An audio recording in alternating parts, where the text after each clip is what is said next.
both doors closed, and then you can start. All right? Sorry? I'm going to get the doors closed, and then you can start. Then I can start. All right? Okay. Break a leg. Thank you.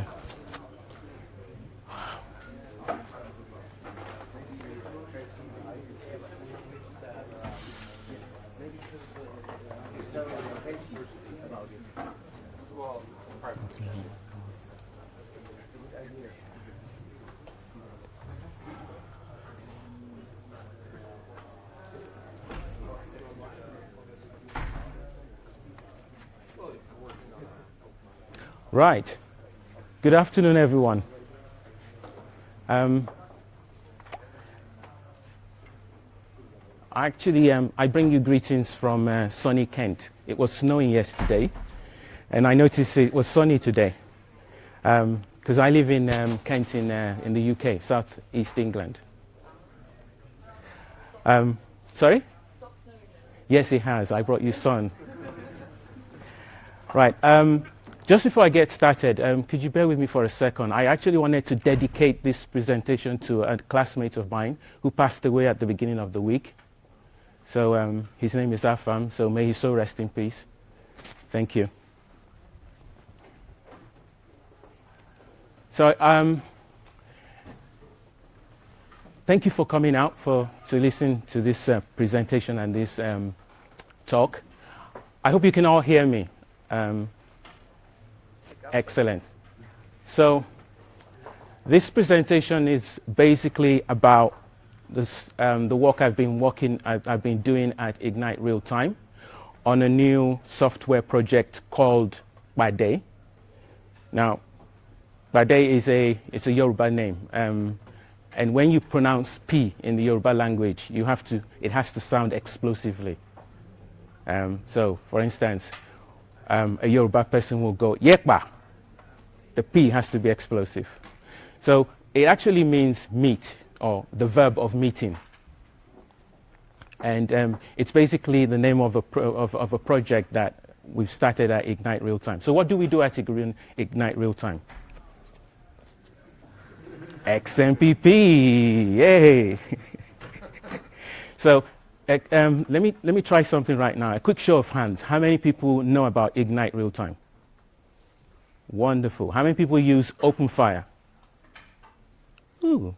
How many people use Smack, the client API? I was expecting a lot more hands with Smack. That's very popular with Android developers.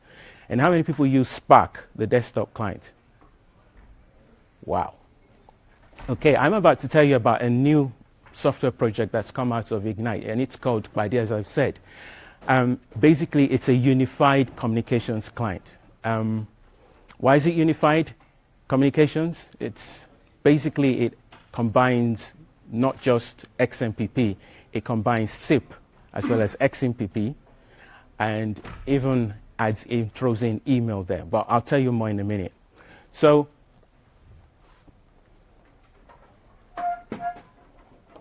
one of the things about what we do at Ignite Realtime is about delivering real-time communication solutions. And I said just a few minutes ago, our main projects are Openfire, which is an XMPP server, Smack, the client XMPP client API, and then Spark, the XMPP desktop client, which was built with Smack. Now, one of the things that attracted me to XMPP about 15 years ago when I joined Ignite Realtime, at that point in time, I was working with BT as a system integrator, and we needed a real-time engine to route our real-time messages in the telephone system. And we ended up with, we chose XMPP. And actually, by the time I left BT, we had actually integrated Openfire into the main products in BT. And as far as I can tell, I think it's still using XMPP to route messages.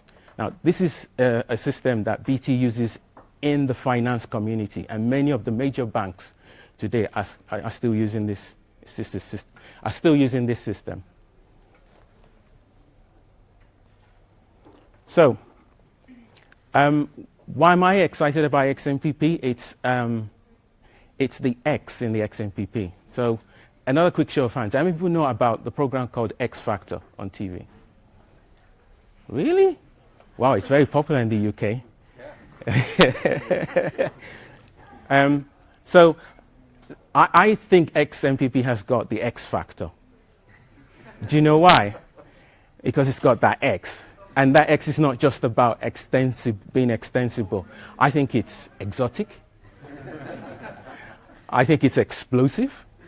I think it's experimental. I think it's exciting, exhilarating. You want me to say some more X's?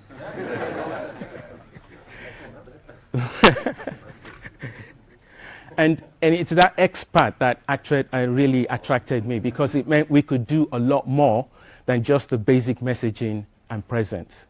And actually, to prove that point is actually why I got involved in developing this, got involved in the development of this new project called Padé. Now, what does it do? Now, before I can explain to you what it does, what I do in my daytime job is I'm a real-time collaboration consultant. I talk with small and medium businesses, and basically I advise them on their real communication needs in terms of their solutions and things they need to do. When I used to be in BT, my job title was a system integrator. You probably have heard that fancy term. It really means a jack of all trade, master of nothing specific. Basically, I did everything. But it was really mostly integration. So what drives me is to be able to not write code from scratch, but to take something someone else has done, especially software components, bring them together and turn them into a symphony. Sometimes I get lucky. I work with smart software that can actually become self-aware and start improvising. And guess what I get when I join them together? A jazz band. So one of the things I find exciting being at Ignite is that there's such a load of stuff and a wealth of assets and things that you can put together to deliver some really good solutions. So as a consultant, when I talk to customers and I ask them, what is it that you want to be able to achieve with your real-time communications? And this is the kind of picture that they painted to me. So they have employees and staff working in teams. And those people working in teams, they want them to be able to work and support their external customers and clients. So the first thing they want to do is to be able to push out real-time messages to these customers and clients. And so therefore, they want to do message broadcasting. They want to be able to send out blogs and stuff like that. And also, they want to create a community around their customers and clients based around the products and services they offer. And they also want to have people within that user community become ambassadors for their products and their services. So they want these people to sell their products on their behalf, because these people get very passionate about things. And if you've ever been in a community where you find someone so passionate about a new bed, and yet he doesn't work for that company, he just likes the bed and he's willing to tell everybody. Now, customers want to take advantage of what those people can do to their products and services, so they want to create communities where those people can keep the communities thriving for them. Now, at the same time, they want their customers and clients to be able to come in the other opposite direction, as in come to communicate back to them through their websites, and actually get hold of the right person at the right time to solve the particular problem that that particular customer or client may have. And as you probably noticed, quite a number of websites are now having that little bubble on the bottom right-hand side, in which you click on the button and you can get hold of someone. Except that for most sites that I have been to, it's nobody's available, leave a message, we'll get back to you. Doesn't that remind you of voicemail all over again? So really what they want is real time, as in you go to something like that and you can get hold of the person that you really need to get hold of. Now, to be able to do that, the teams within the organizations have to be able to work together better. So in other words, they have tools that allow them to work in groups, group chat, be able to break out of those persistent conversations into meetings. And when they do that, most of the companies are supported by suppliers and external partners. And they want those partners and external suppliers to be on demand, to be on standby, because they're trusted. They don't want them to come in through the external network, but they want them to come through a trusted network, be on standby, and they can drop them straight away into conversations. So that's the landscape of the requirements that I picked up over the few years that I've been a consultant doing this. And to solve that problem, I put together a solution based on what we have at Ignite Realtime. You all know Openfire. Well, from a show of hands, not everyone knows Openfire, but basically it's an XMPP server. I really don't have time to go through the basic details of what's happening in here, other than to tell you that one of the beauties of what we have at Ignite with Openfire is that it's a plugin architecture. You got, just like XMPP being extendable, we have the basic server doing the core XMPP stuff, and then you can write a plugin to extend it. Now, this is the thing about plugins that I found working with Openfire. So I generally end up with plugins in 3 types. So you have plugins that you write that extend the protocol itself. Now, in XMPP, when you extend the protocol, we call it an EXCP. And you can extend the protocol like that. And now, a good example of that is the fact that we were able to implement a very early version of WebSockets in Openfire. And the reason because of that is that Openfire has a Jetty web server built in. And Jetty actually provided an experimental version of WebSockets quite a while back, even before it became a standard. So it was so easy to write a plugin that turned WebSockets into an additional channel for Openfire. Then later on, when it became a standard, someone in the community then turned that plugin into the standard. And then after that plugin settled down and became mature, Uz, the lead developer for Openfire, then brought it into the core product.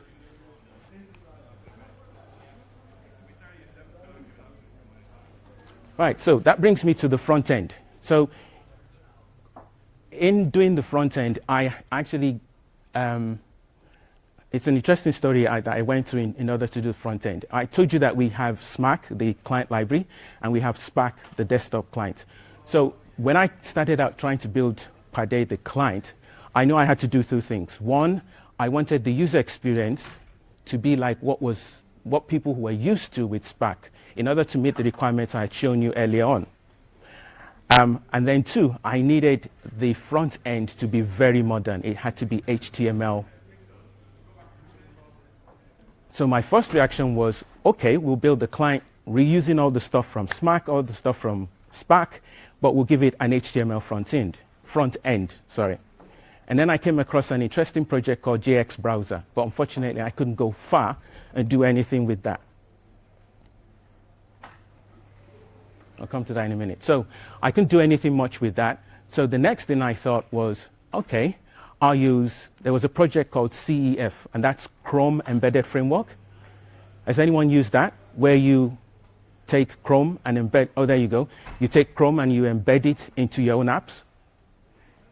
So it's basically C code, but there's also a Java version of it called Java CEF. The problem with that is that I would have to build my distributables.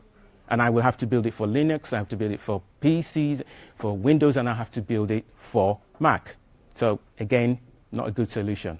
And then that brought me to Electron. How many people build their applications with Electron?